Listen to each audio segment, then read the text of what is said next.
tẹ́ bá lè dúró, tẹ́ bá lè dúró.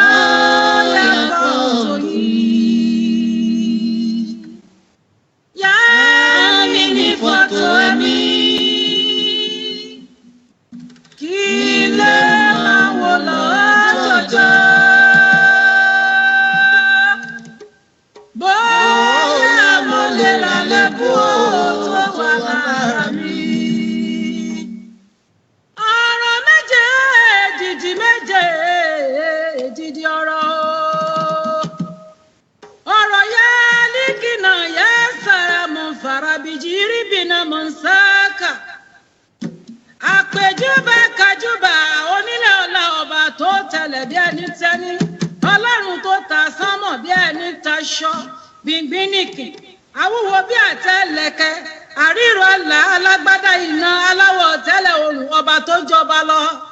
Ìbálòkìnì yẹn sẹ̀lílà ló wá dìdá, mo forí balẹ̀ níwájú ọba tó ń jẹ́ mi ní. Yálìkì náà ní mo ń sẹ̀ ló bàrà bìlẹ̀ aláwùbì. Ọlọ́run Mósè Orímọládé ọmọ tí wọ́n ọlá ṣe, ọmọ apẹyẹríjẹyẹ, ọmọ apẹkùnríjẹkùn abìrú ẹkùn wọ́n ní ní ìbàrẹ́. Kùlé aláyà lónìí náà mọ̀ ń sábíádà, àdá lóbìrà lé kùlé aláyà fìlì náà mọ̀ ń sẹ́líkìrà àlìlá. Olùgbàlà adé lónìí láti wàdà májẹ̀mú. Rọ ẹ̀mí yẹrẹ sí wa, kò sọ gbogbo wa dọ̀tun. Ẹ̀mí mímọ́ sọ̀kalẹ̀ wá, wá fi agbára rẹ̀ hàn.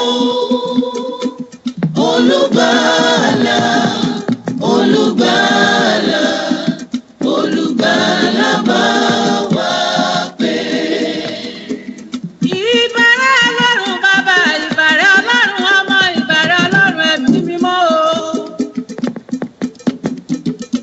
Ìbàrẹ̀ Ọlọ́run Mósè Orímọládé ọmọ tí wọ́n ọlá ṣe, ọmọ apẹyẹríjẹyẹ, ọmọ apẹkùnríjẹkùn abìrú ẹkùn wọ́n níní. Ìbàrẹ̀ Ọlọ́run ajá yóò gidi olú, Ọlọ́run agbọ́ ti Jésù, Ọlọ́run àsákì àtùwà sákì àwà ọ̀nà ìwà mímọ́ tí ń bẹ nígbòho. Ìbàrẹ̀ Ọlọ́run bàbá aládùúrà Sámúẹ́lì Abídòyè, ọmọ ológun apẹ̀rán ọlọ́rọ̀ alágbogbo idẹ, Ọlọ́run ayọ̀ ni o. Ìbà gbàgbà mọ́kànlélógún tó bẹ̀ lórí ìtẹ́ ẹ̀jẹ̀ ojú wa ṣe. Àkà àyà lóbìnrin lọ́mọ ya àfàlẹ́ àtàlẹ́ kàbọ́dé àtẹ̀lóbìnrin arábìnrin náà. Àìríbàjú èkó ló fi sùn sórí erùpẹ̀ ẹ̀jẹ̀ ojú wa ṣe. Kìí ṣàyájọ́. Èló mi nìna. Àwọn lọ ní Prophetess ń gbà àyájọ́. Ọmọ ìyá tàyé àkàdá, olójú kan ṣoṣo tí wo gbogbo ayé. À ń kí Ọlọ́run ọba mi ìgbà náà. Omi ògbógbò omi ó búyọ. Oríkì Ọlọ́run ọba ń gbà mí. Béèyàn bá gbọ́. Ní ọjọ́ ni àbí wọ́n ń pe ọ̀fọ̀. Tó dẹ́ àti ìyá wa lórúkọ tó ní àdìgbò náà.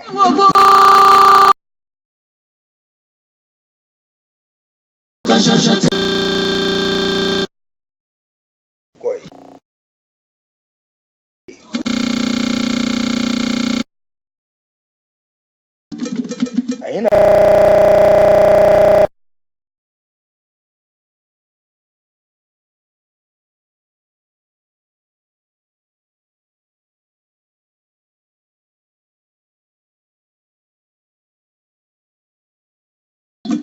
ọba tó ní májẹ̀mú àṣẹ dọ̀wọ́ rẹ̀.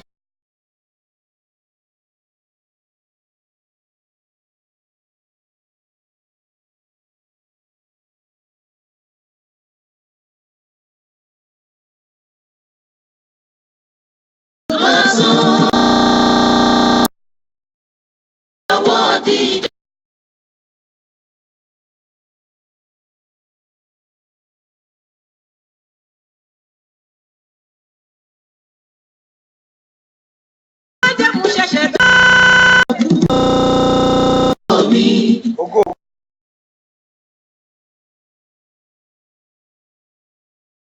Ìgbàdàn kú o tó. ọlọ́ọ̀bà mi ọjọ́ kúdà ọba tó ṣàyẹ̀rò ọba tó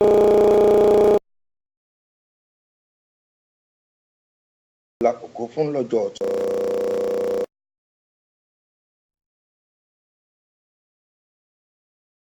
Ọjọ́ kúdà.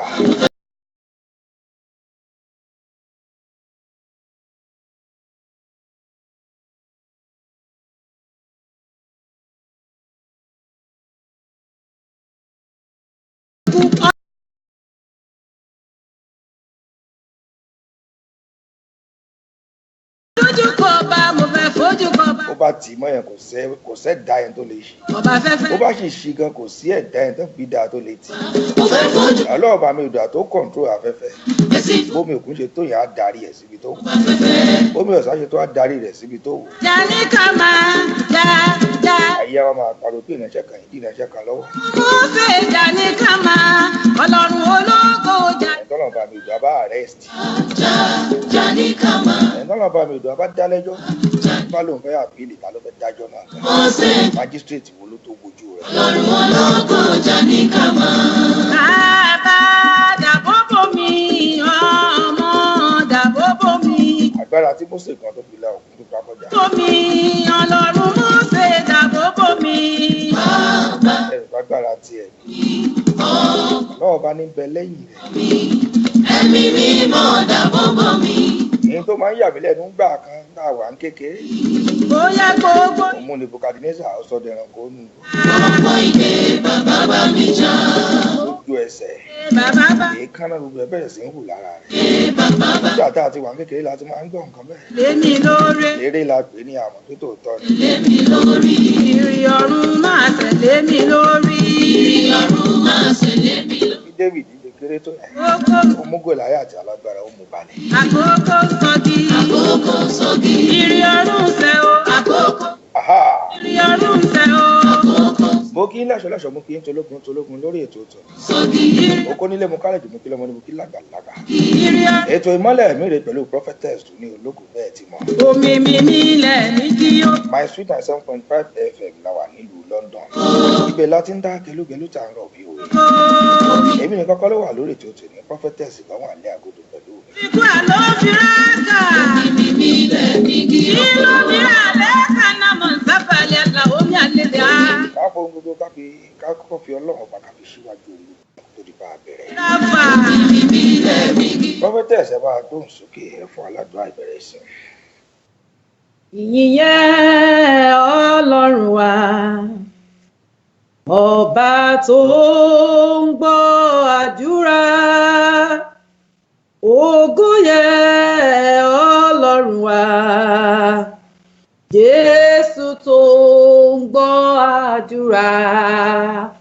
Ògo yẹ Ọlọ́run wa, ọba tó ń gbọ́ àdúrà.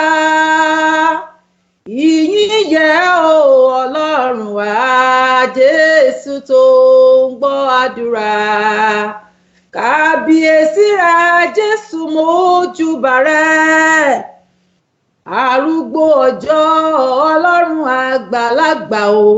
Kábíyèsí bàbá. Ẹ̀yin lọ́ba tí kò ní pẹ̀kun, ọba láéláé. Arúgbó ọjọ́, arúgbó ọjọ́ o, arúgbó ọjọ́, arúgbó ọjọ́ o, Ọlọ́run gbogbo òpin ayé, ọba tó ṣe wá lógo àìdíbàjẹ́. Ẹ máa bá mi yìn Ọlọ́run gbogbo ayé o. Arúgbó ọjọ́, arúgbó ọjọ́ o, òṣùbà rẹ o, òṣùbà rẹ o, ọba tá ò rí, tá a rí iṣẹ́ ọwọ́ rẹ̀, òṣùbà rẹ o, òyìgìyìgì olú ọ̀run. àtúbọ̀jáyé ẹlẹ́ẹ̀dá ohun gbogbo gbogbo ẹ̀dá ayé ìbá móríkì rẹ̀ báwo ni ìbá ṣe dùn tó. I thank you, Lord, I thank you, Lord. I thank you, Jehovah Almighty. I thank you, Lord, I thank you, Lord. I thank you, Jehovah Almighty. Àwa kò lè ṣe káwa má yìn Olúwa o. Àwa kò lè ṣe káwa má yìn Jésù yìí o. Bàbá wa ló jẹ́ Ọlọ́run àgbàlagbà. Alàgbàwí mi ni lẹ́yìn rẹ̀ kò sẹ́lòmíràn. Èmi kò lè ṣe kémi má yìn Olúwa o. Hallelujah. Jẹ́ kí gbogbo ohun tó ní ẹ̀mí tó darapọ̀ mọ́ ètò yìí ní ìṣẹ́jú yìí kó máa yin Ọlọ́run. Torí pé Bíbélì sọ fún wa wípé ohun rere ni láti máa yin Olúwa. Àwa ìbá lẹ́gbẹ̀rún àwọn kò tó fún ìyìn rẹ̀ fún oore ńlá rẹ̀ nínú ayé wa. Ọlọ́run tó ṣílẹ̀kùn ọjọ́ òní òun náà ló tún pa á dé lọ tẹ́nikẹ́ni ò lè gbọ́ gbàgà rẹ̀. Ọlọ́run tó ń jí tí ẹnikẹ́ni ò lè pa, Ọlọ́run tó ń pa tí ẹnikẹ́ni ò lè jí, òun ni òbìrìkì tí ajípọjọ́ ikú dà. Òun ni gbẹngbẹlé kú dá níbi tó wọ ẹpọ̀n ọkọ̀ Fáráò létí òkun. Òun lálápá jábíjábí ọlọ́wọ́ kábíkábí àráwò tó wọlé ikú ti ìpìlẹ̀ ti ìpìlẹ̀. Òun ló ń ṣe ohun tẹ́nìkan ò lè ṣe, òun lẹ́nìkẹrin nínú náà ìléru. Máa yin Ọlọ́run.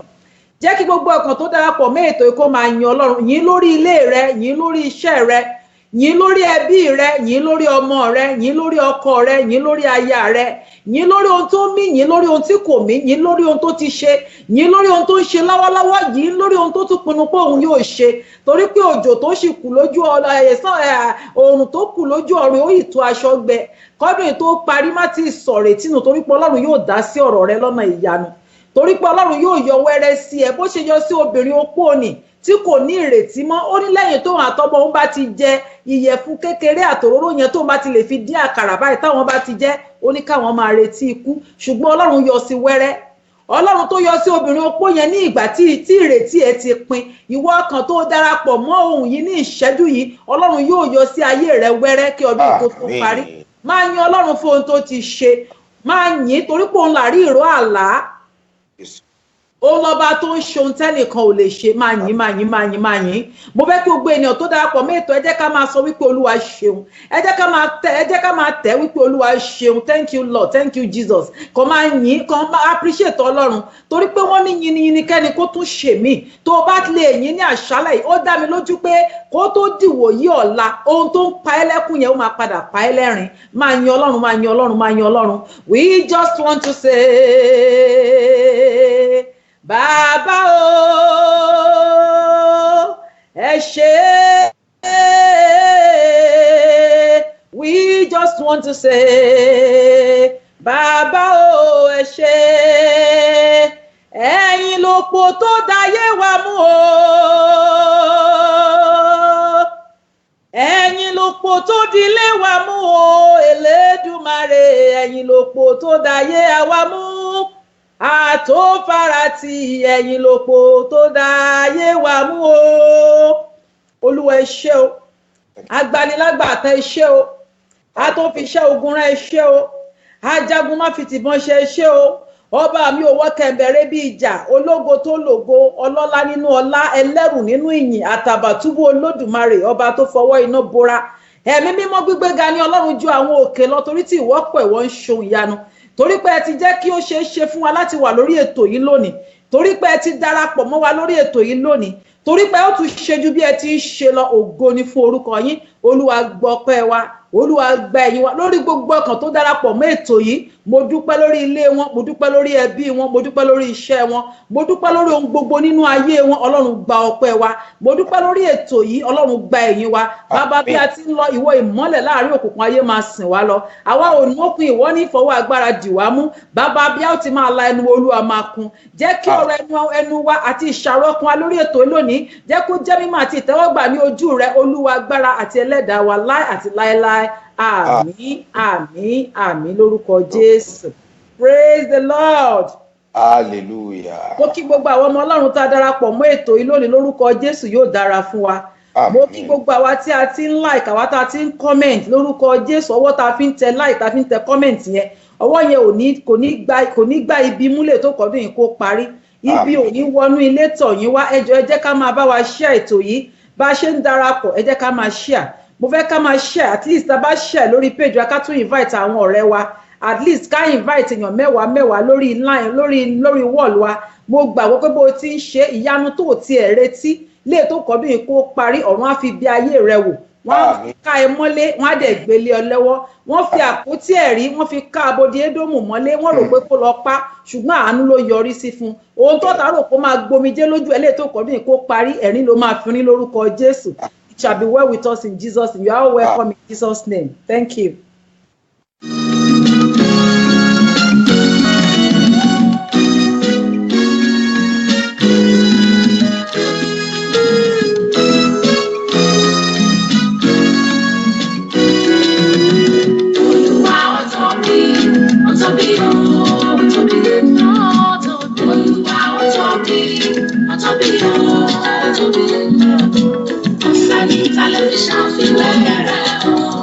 Ọlọ́ọ̀bá mi ìdùn á tóbi.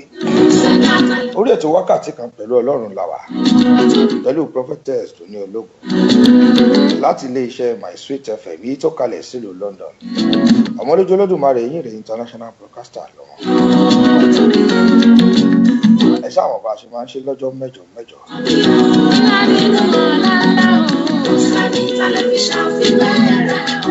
Lórúkọ gbogbo àwọn tí a jọ ṣètò papọ̀ lónìí. Àti DJ Murphy tó lọ Faransé mi. A tó bá wa láìpẹ́. Àwọn ẹni tó dilé mú náà wà nílé agodo Deborah Alex lórúkọ rẹ̀. Òun ló jẹ́ kẹ́ máa gbọ́ wa kẹ́ máa wò wá kétékété báyìí. Gbogbo yín pátápátá la kí ẹ káàbọ̀ sórí ètò. Ẹ má yí kúrò, ẹ farabalẹ̀ fún wákàtí kan tí a fẹ́ lò pẹ̀lú yín. Ọlámídé Abíọ́lá òkè wọn darapọ̀ mọ́ Aṣímọlówó Tajudeen. Mo kí Màámi Juliana Ọláníyàn. Kẹ́mi Ṣọ́mádé ẹ ṣeun ẹ káàbọ̀. Gbémi Sọ́lá Ọláwùmí. Alice Bísí Ọlátúnbọ̀sún. Mo kí yín ẹ káàbọ̀ sórí ètò.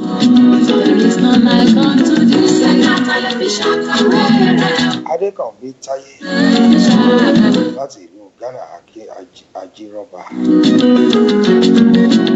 Ọlámídé Abíọ́lá òkè wọn darapọ̀. Amúṣan Adéjùmọ̀kẹ́ Adéọlá. Arámídé Múlíkàt Ọládùnní. Akínfẹ́mi Adéníyì láti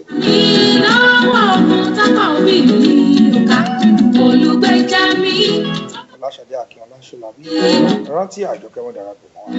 Bẹ́ẹ̀ ṣe ń darapọ̀ mọ́ ó yẹ máa ṣe àìsí wọ̀lú yìí. Ẹ̀yin tẹ́ bá appreciate program yìí, tẹ́ bá appreciate ètò yìí. Bẹ́ẹ̀ bá nífẹ̀ẹ́ ó yẹ máa ṣe àìsí wọ̀lú yìí. Káwọn tí wọn mọ̀ pé tó ti bẹ̀rẹ̀ káwọn náà lè mọ̀. Ẹlòmíì ò tiẹ̀ mọ̀ rárá káwọn náà lè rí kán lè jàǹfààní ètò yìí. Omoloju Olodumare yìí rèé. My Sweet 97.5 FM la wà nílùú London. Lórí ètò wákàtí kan pẹ̀lú Ọlọ́run pẹ̀lú Prophetess Dunni Ologo.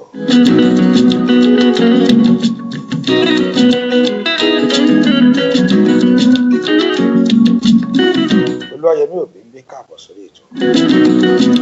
Àníkẹ́ mọ̀ ń ṣe ìtọ́ ìwọ̀n. Ọlábísí Abímbọ́lá. Ẹ wo ká ṣe ohun gbogbo pápá bí àwọn bàbá àṣọ. Àròjọ Musa Olóko.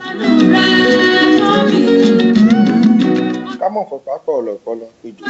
Ká mọ̀ bópo lọlé olóró. Ká ṣe ohun gbogbo tí a ṣe torí àkókò wa. A kí nílùú Canada, ẹ̀yin ti Amẹ́ríkà, ẹ̀yin ti UK pátápátá. Gbogbo Europe láti kí yín ti Nàìjíríà náà. Mo máa ń sọ ìtẹ́ ń lo data yín tẹ́ fi ń wò wá. Àti láàrin máa pẹ́ púpọ̀ lórí ètò tó ráwọn ká ti sọ fún mi. Wọ́n ní data àwọn làwọn ń wò. Làwọn lò táwọn fi ń gbọ́ wa. Àwa náà sì mọ ọkọ̀ díṣà. Nílùú Nàìjíríà mo gbọ́rọ̀ data ṣe rí lọ́hùn. Wọ́n ní ká mọ̀ ṣe pápápá. Àwọn ò dúró, àwọn ò rojú. Àpò tẹ́ ti ń mú jáde tẹ́ fi ń ra data tẹ́ ń wò wá. Àpò náà ní gbẹ pẹ̀lú àṣẹ Èdùmàrè. Àbùdí ntomi olóko, àbùdí ntomi ọlọ́sà. Ilé alákàn kì í gbẹ tútù là ń balẹ̀ olóyin. àdúrà tí mo ṣe wọ́n yẹ ṣàmì ìgbésọ̀ ẹ̀bùn one time ó lẹ̀ mọ́ yín pẹ́tì. ẹ̀yin tí wà ní Asia náà tẹ́ ẹ ti sùn àkìyìn Philippines lẹ́wà Malaysia lọ ẹ̀wà ń Dubai ẹ̀wà ń Qatar ibikíbi tẹ́ ẹ láǹfààní láti máa gbọ́ wa tàbí láti máa wò wá náà láti kí yín pátápátá. ẹ̀já kan lọ agbami ètò báyìí nítorí àròjọ mùsùlùmí. ẹ káàbọ̀ lẹ́ẹ̀kan sí màmá wa nínú Olúwa. ẹ kúlé ṣàlàfíà lábáyín. adúpẹ́ ọkàn oúnjẹ ẹ̀mí tí ẹ ní fún wa lénìí tẹ́ fẹ́ fi bọ́ wa àti jòkó àwa kan ò tí ì jẹun láti bí ọjọ́ bíi 3 torí oúnjẹ ẹ̀mí tòní. Olúwa yóò wá lórúkọ Jésù. Àmín. ó kí gbogbo wa káàbọ̀ sórí ètò wa ètò Ọlọ́run etí a mọ̀ sí wákàtí kan pẹ̀lú Ọlọ́run. mo dẹ̀ gbàgbọ́ mo dẹ̀ sọ tẹ́lẹ̀ pé láàrin wákàtí kan yìí Ọlọ́run yóò darapọ̀ mọ́ ayé rẹ̀. Àmín. orísun wo ló ń sun ìkorò nínú ìrìn àjò rẹ̀? àwọn wòlíì sọ fún àwọn ọkùnrin ìlú Jẹ́ríkò wọ́n sọ fún wòlíì ní ọjọ́ yẹn. wọ́n ní ìtẹ̀dó ìlú yìí dára bí Olúwa mi ti rí ṣùgbọ́n nísinsìnyí ilẹ̀ ṣá omi korò. wòlíì ní ẹ lọ mú àwo tuntun wá ẹ fi iyọ̀ sí. ó dà sí orísun omi náà ó súre sí pé láti òní yìí lọ kì yóò sí ikú mọ́ tàbí aṣálẹ̀. gbogbo ìwọ ọkàn àti ìṣẹ̀dá tó darapọ̀ mọ́ ètò yìí tó wà lábẹ́ ohùn mi lọ́wọ́lọ́wọ́ kí ló ń sun ìkorò jáde nínú ayé rẹ nípa agbára májẹ̀mú àti ìpè orísun tó ń sun ìkorò yẹn kó gbẹ lórúkọ Jésù. Àmín. kí aago 6 ìrọ̀lẹ́ ọ̀la tó lù orísun yẹn kó bẹ̀rẹ̀ sí ní sun dídùn. ohun tó orí tó ń pa ẹ́ lẹ́kún o ní orísun ìbànújẹ́ mo pa láṣẹ láàrin 24 hours ò ní rí ìbànújẹ́ yẹn mọ́ lórúkọ Jésù. wàá dẹ̀ rí àánú ńlá gbà.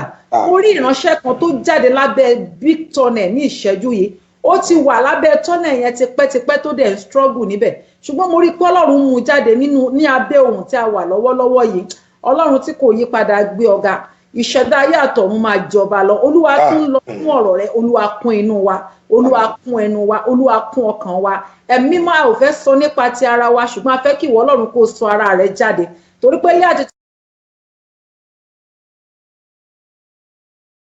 mí sọkàn àwọn ènìyàn wọ̀nyí mí sí wa lẹ́mìí kò mí sí wa lára lópin gbogbo ká lè dá ògo padà sí ọ̀dọ̀ yín ní orúkọ Jésù Kristi Olúwa wa àmín.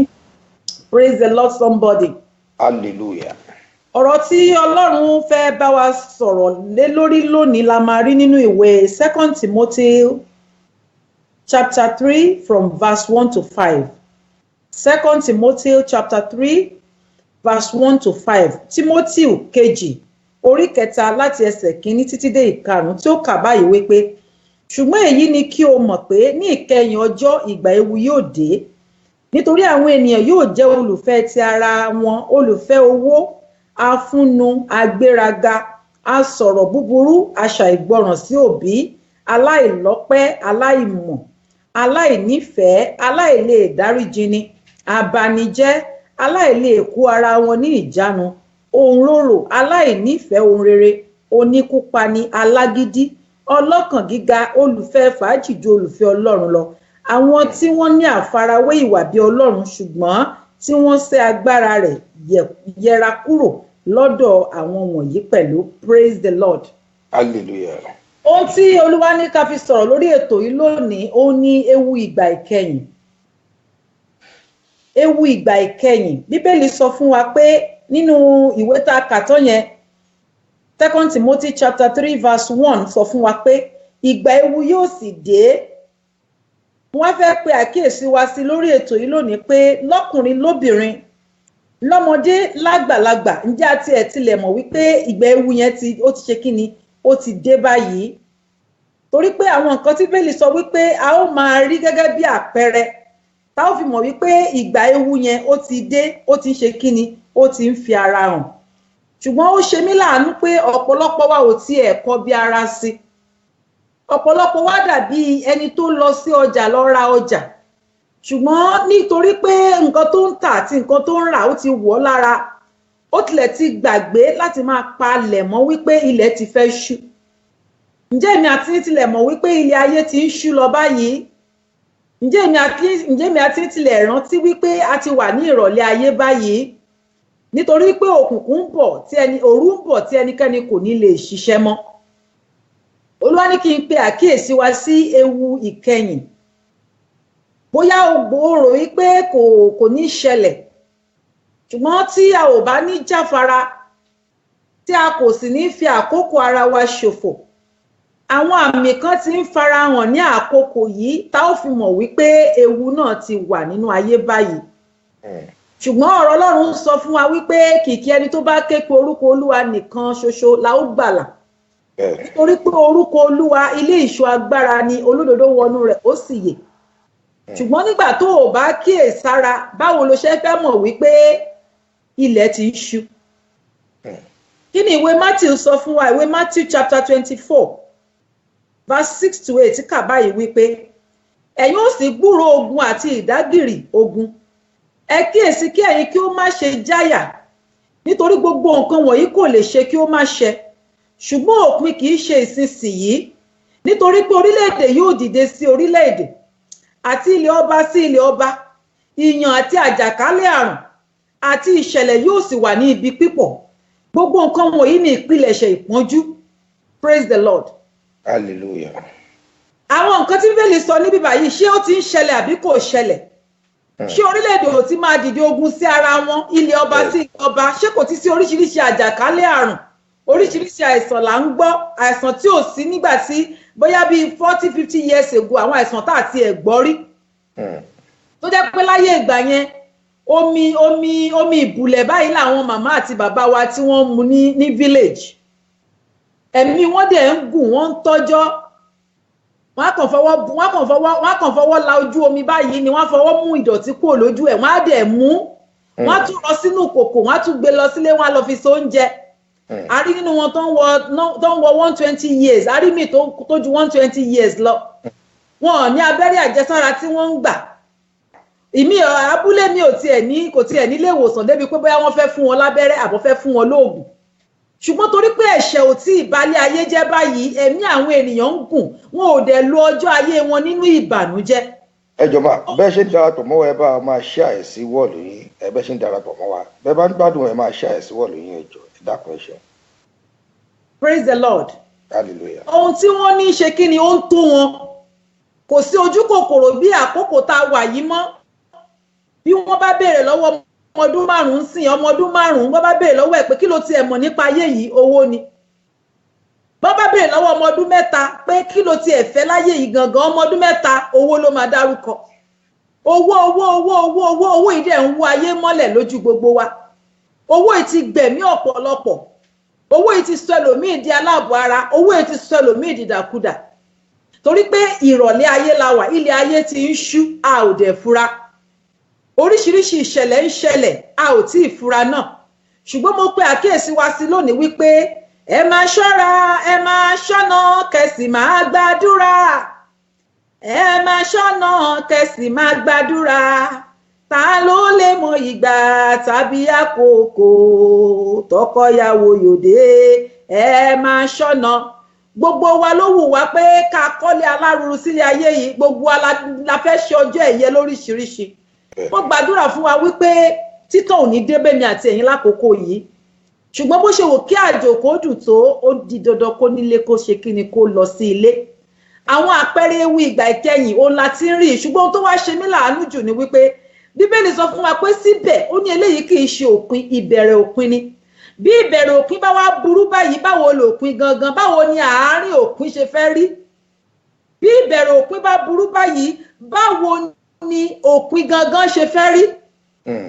Nígbà tí bẹ̀rẹ̀ bá ti débi wípé ọ̀pọ̀lọpọ̀ àwọn ìlú kan wà lọ́wọ́lọ́wọ́ yìí, wọn ò lè jẹun ẹ̀mẹ́ta ojúmọ́. Ẹ jọ̀ọ́ máa lọ́dọ̀ yín ẹ bá wa pín àwọn nọ́mbà tó wà lójú screen, ẹ bá wa pín ẹ lọ́dọ̀ yín. Ó dà gbọ́dọ̀ yín lẹ ti lè pín ẹ. A lè ṣe ń bì torí pé ọ̀dọ̀ ojú Facebook yín ni a wà. Nọ́mbà wo nìyẹn? Àwọn nọ́mbà táwọn èèyàn lè pè wá sí, ó wà lójú Deborah Alex ti tẹ̀ sójú screen. Okay. Ẹ̀yin ọ̀dọ̀ yín lẹ ti lè pín ẹ. Ó dà mà. Okay. Lórúkọ Jésù yóò dára fún wa. Àmín. Ohun tí mo mú wálé ní fún wa ni wípé ewu ìgbà ìkẹyìn, tá bá wọnú ayé àwọn ìpa ayé yìí ò rọgbọ. Nígbà tí wọ́n bí èmi náà á tó bí ọdún mélòó kan sẹ́yìn, bí mo ṣe nígbà tèmi sì wà tí mo wà ní kékeré tí mi ò tí dàgbà báyìí, ayé yìí ò burú tó báyìí. so eléyìí sọ fún wa wípé díẹ̀ ìgbà ewu ìkẹyìn la wà yìí orílẹ̀-èdè ti ń dìde sí ara wọn ẹ̀gbọ́n ti ń tan àbúrò lọ pa ọ̀rẹ́ ti tan àbúrò ọ̀rẹ́ ti tan ọ̀rẹ́ lọ pa boyfriend ti mú girlfriend lọ sí oko ikú ó ti gbowó ẹ̀mí girlfriend náà ní ọkọ fẹ́ gbéhùn jáde láì mọ̀ kó fẹ́ lọ gbéhùn lé àwọn tó máa pa òun lọ́wọ́ ni orí ènìyàn wá dàbí orí ògúfe lọ́jà apá ènìyàn wá dàbí apá ògúfe lọ́jà tẹ bá rí any crime nísìnyìí bí kan ni wọ́n bá orí ènìyàn lọ́wọ́ wọn bí kí wọ́n ní wọ́n bá ẹsẹ̀ ènìyàn lọ́wọ́ wọn bí kí wọ́n ní wọ́n bá apá ènìyàn lọ́wọ́ wọn àti rí ọkọ nínú ọbí tó dìdí ìgbéyàwó ẹ̀ báyìí tó lọ yọ gbogbo dídí lé ọmọ ẹ̀ láti lọ fi ṣòwò kó là ń lọ. Ìrọ̀lẹ́ ayé la wà yìí ẹ jẹ́ ká máa kíyèsára torí pé òru kò ní pẹ́ dé. Kí ni ìwé Mark sọ fún wa Mark chapter 13 verse 32 to 33. Ó kà báyìí wípé ṣùgbọ́n ní ti ọjọ́ àti wákàtí náà kò sí ẹnìkan tí ó mọ̀ kò sì kí tilẹ̀ ṣe àwọn áńgẹ́lì ọ̀run tàbí ọmọ bí kò ṣe bàbá nìkan ṣoṣo.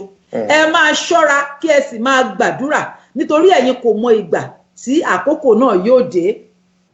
Àìmọ̀ ìgbà àti àkókò yẹn òun ló jẹ́ pọ̀pọ̀lọpọ̀ wa máa sùn taratara ṣùgbọ́n tó nílé bá sùn lásùnjù ńkọ́ ó lè máa kó ni. Ẹ wo nǹkan tó ń ṣẹlẹ̀ káàkiri àgbáyé ẹ wo nǹkan tó ṣẹlẹ̀ ní Amẹ́ríkà ẹ wo nǹkan tó sì ń ṣẹlẹ̀ lọ́wọ́lọ́wọ́ l'Amẹ́ríkà àdúrà mi ni pé kọ́lọ́run kó jọ̀ọ́ kó bá wa dáwọ́ ibi dúró níbẹ̀. Àmín àmín. Ọ̀pọ̀lọpọ̀ ẹ̀mí ló ti ṣòfò ọ̀pọ̀lọpọ̀ dúkìá ló ti ṣòfò omi ò lọ́wọ́ omi ò lẹ́sẹ̀ omi dẹ̀ ń gbéyan rìn omi ń gbéyan lọ. Ibi tó yẹ kí ẹ̀rọ Ọlọ́run ti bà wá nìyẹn omi ò lọ́wọ́ omi ò lẹ́sẹ̀ ó dẹ̀ ń gbódìdí ẹni tó lọ́wọ́ tó lẹ́sẹ̀ lọ ilé tó fún ọdún kọ́ láàrin ìṣẹ́jú kan ilé máa gbé omi máa gbé lọ. Kábíyèsí Ọlọ́run. Ìbẹ̀rù Olúwa ní ìpilẹ̀ṣẹ̀ ọgbọ́n.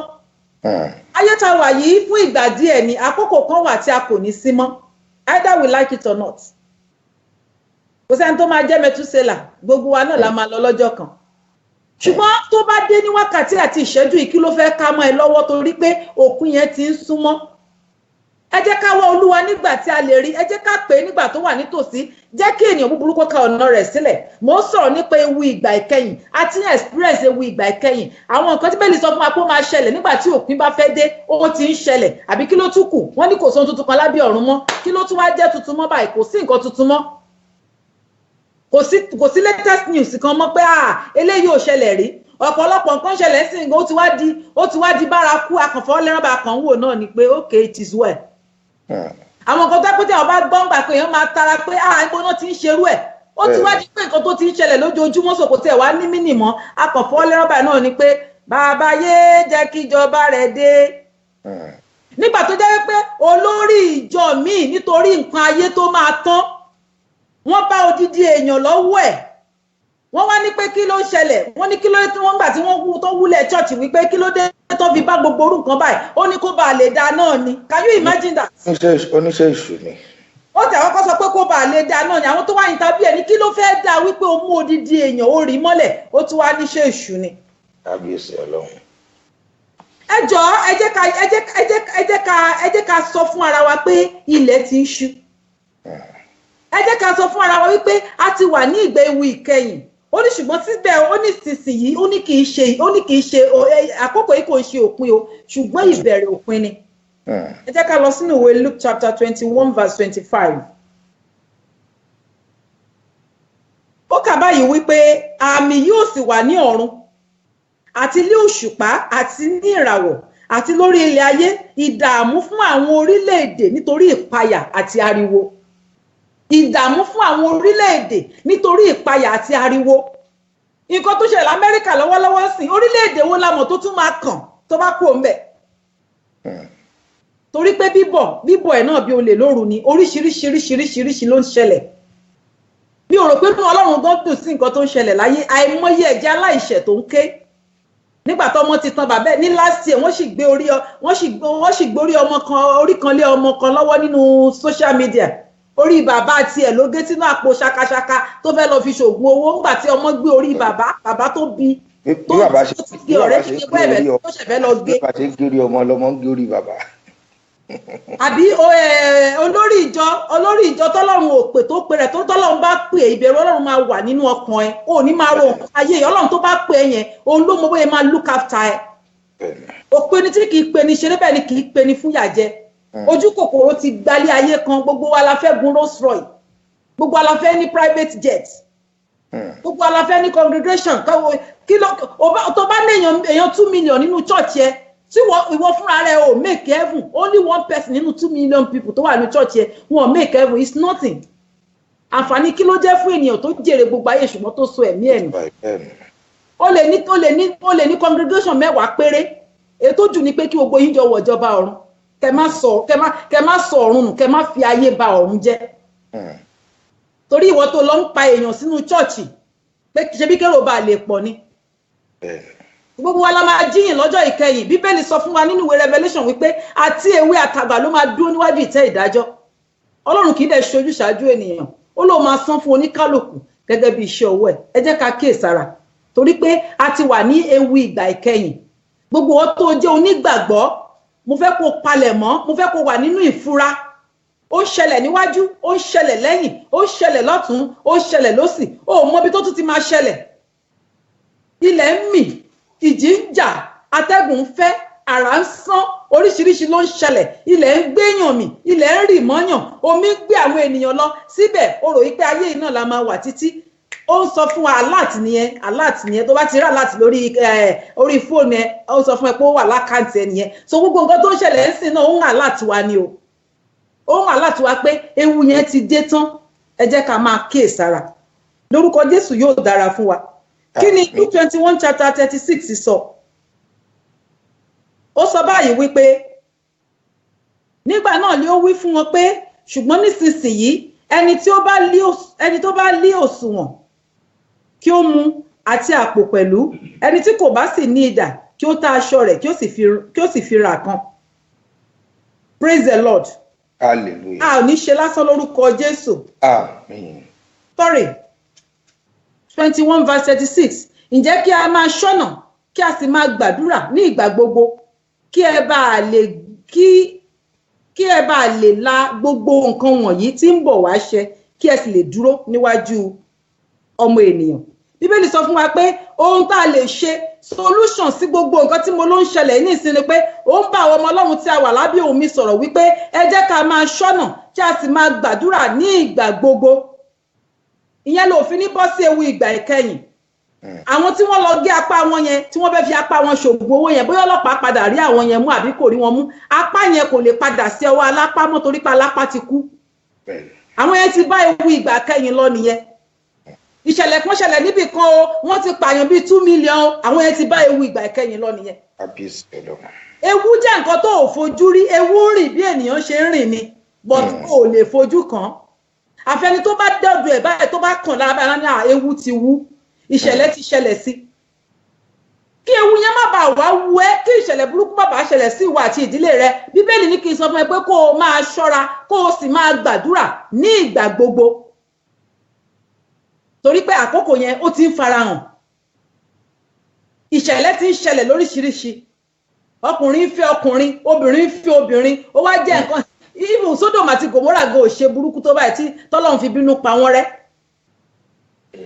àwọn àṣà kan wá ṣẹlẹ̀ nínú ayé sì tó jẹ́ pé kò tiẹ̀ wá jọ wá lójúmọ́ oníkálukú wá gbé ìwà bàjẹ́ wọ̀ bí ẹ̀wù gbàgbé pé ọ̀pọ̀lọpọ̀ gan tó jẹ́ olórí ìjọ àwọn gan ni baálẹ̀ nínú ìwà ilẹ̀ fẹ́ sọ fún àwọn ọmọ ìjọ ọjọ́ pọ̀ ní Olúwa wí ta ó ṣìwé ìrántí yẹn níwájú oníkálukú gbogbo bó ṣe lò gbésí ayé rẹ a ó béèrè lọ́wọ́ rẹ kábíyèsí Ọlọ́run kí ni ìwé 1 Timothy chapter 4 verse 1 sọ ṣùgbọ́n èmi ń tẹnumọ́ pé ní ìgbà ìkẹyìn àwọn mìíràn yóò kúrò nínú ìgbàgbọ́ wọ́n máa fiyèsí àwọn ẹ̀mí tí ń tanni jẹ àti ẹ̀kọ́ àwọn ẹ̀mí èṣù ẹnu pásítọ̀ lè dùn ó lè jẹ́ pé ẹ̀mí ìtànjẹ ló wà nínú ẹ̀ ó lè jẹ́ pé owó tó kàn fẹ́ gbà lọ́wọ́ ẹ ló wà after so ìwọ ni kò ní ẹ̀mí tí wọ́n fi ń dá ẹ̀mí mọ̀ discerning spirit is very important for every children of God. Discerning spirit kó mọrú ẹ̀mí tó ń sọ̀rọ̀ nínú ẹ̀ tó ń bá ẹ sọ̀rọ̀ torí pé ẹ̀mí èṣù ń sọ̀rọ̀ nínú ayé ọ̀pọ̀lọpọ̀ ènìyàn bẹ́ẹ̀ tí wọ́n ń tan àwọn ènìyàn jẹ. Òun ló sọ fún wa ń bẹ̀, ó ní ṣùgbọ́n èmi ń tẹnumọ́ pé ní ìgbà ìkẹyìn àwọn mìíràn yóò kúrò nínú ìgbàgbọ́, wọ́n máa kíyèsí àwọn ẹ̀mí ìtanijẹ àti ẹ̀kọ́ àwọn ẹ̀mí èṣù. Lórúkọ Jésù ò ní gbẹ̀kọ́ ẹ̀mí èṣù. Àmín. Ẹ jẹ́ ká kíyèsára ní àkókò tá a wà yìí. Ara àwọn nǹkan tí Bíbélì dẹ̀ ń sọ fún wa pé tí ó bá ti di ìgbà ewu ìkẹyìn kí ló máa ṣẹlẹ̀? Ó ní àwọn ènìyàn máa jẹ́ olùfẹ́ ara wọn. Nítorí náà àwọn ènìyàn yóò jẹ́ olùfẹ́ ti ara wọn. Ìmọ̀tara ẹni nìkan ti wà nínú ayé, àbí ẹni tó gbé ẹni ẹlẹ́ni tó lọ fi ṣògùn owó, ṣé kìí ṣe ìmọ̀tara ẹni nìkan nìyẹn? Ara àwọn àpẹẹrẹ ewu ìgbà ìkẹyìn nìyẹn. Ó ní àwọn mìíràn yóò jẹ́ olùfẹ́ owó. Ìfẹ́ owó yìí náà ni owó yìí ní owó. Wọ́n fẹ́ bọ́ bá bí ọmọ tuntun sìn gan tó bá lè ké sáyé báyìí, tó bá lè sọ interpretation kíké tó ké sáyé yẹn owó ni. Owó náà ni. Owó yìí ni. Ó ní wọ́n jẹ́ afúnnu, agbéraga, asọ̀rọ̀ burúkú, aṣàìgbọràn sí òbí, aláìlọ́pẹ́, aláìmọ̀, aláìnífẹ̀ẹ́, aláìlè dáríjini, abanijẹ́, aláìlè kóra wọn ní ìjánu, òǹrorò, aláìnífẹ̀ẹ́ ohun rere. Ẹlòmíì báyìí inú ẹ̀ ò kì í dùn sí nǹkan rere láyé tiẹ̀. Ara àwọn àpẹẹrẹ ewu ìgbà ìkẹyìn nìyẹn. Tó bá ti ń larọ ọmọ làkejì ẹ, bó bá opá bó bá òbú lẹ́sẹ̀, ó ṣe máa jó òun ni, ó ṣe máa jó òun náà fún ní contract, ó ṣe máa jó òun náà fún ní promotion, ó ṣe máa jó òun ló ṣe ìyàwó alárinrin, ó ṣe máa jó òun ló bímọ. Tó bá ti ní àrú àwọn ẹ̀mí burúkú yìí nínú ara àwọn ẹ̀mí ewu ìgbà ìkẹyìn nìyẹn. Lórúkọ Jésù a ò ní báyé lọ. Àmín. Ó ní àwọn kan yóò jẹ́ oníkúpani, alágídí ọkàn, ọlọ́kàn gíga, olùfẹ́ fàájì ju olùfẹ́ Ọlọ́run lọ. Ẹlòmíì àtorí pátí wíkẹ̀ndì kò ní lọ church lọ́jọ́ Sunday. Àwọn yẹn ló ń bá sọ̀rọ̀ yẹn, olùfẹ́ fàájì ju olùfẹ́ Ọlọ́run lọ. Wọ́n bá ní kí ló tẹ̀ wá sí church, a ní pátí àná yẹn lágbára gan ni. Àná bad gan.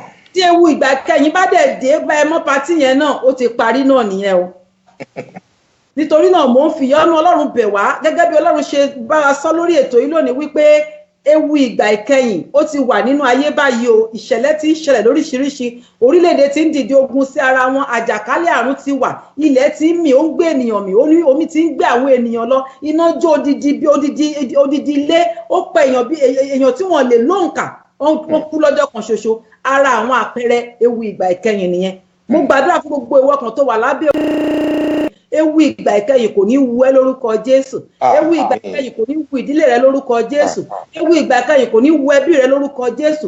Ṣùgbọ́n tó lè ṣe, ó ní kó o máa ṣọ́ra kó o sì máa gbàdúrà ní ìgbà gbogbo. Lórúkọ Jésù yóò dára fún wa. Àmín. Àmín. Àmín lórúkọ Jésù. Ẹ ṣeun màmá wa.